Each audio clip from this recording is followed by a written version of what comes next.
You know, there's something about Chomsky who's been sort of confined to an earlier time in American history and American political debate. He used to be, when I was sort of a little younger, he came up quite a bit.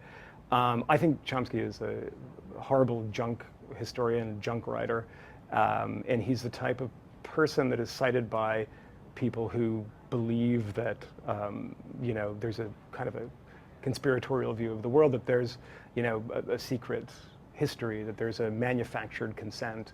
And to get to these conclusions, it's much like this piece I read about Oliver Stone recently, is that one has to kind of massage facts and massage sources and cherry pick material. The guy also denied the Cambodian genocide as it was happening, so that's not something I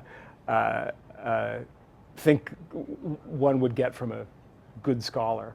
But Chomsky and I had a back and forth when I was living in Sweden. I wrote a report about him for a think tank I was working at the time, and the amount of dodgy material in his books is worrisome. I mean, and again, there's a scene in this horrible Good Will Hunting movie where Matt Damon's character says, to a Harvard guy with a ponytail, a terrible Harvard guy with a ponytail, he says, you got to read Howard Zinn, that'll knock you on your ass. Because Harvard is apparently full of right-wing people who just read Paul Johnson books. But this is what Chomsky's been very good at. This is the type of person that reads this sort of thing and gleans these amazing insights, is the Matt Damon character. Is the guy who's saying, I have a secret truth that you're unaware of, and I got this from Noam Chomsky's book. If you do a deeper dive into his stuff, a lot of it is total nonsense. And I'm not opposed to revisionist history. I mean, history is supposed to be revised every generation, every year, every minute, if can be.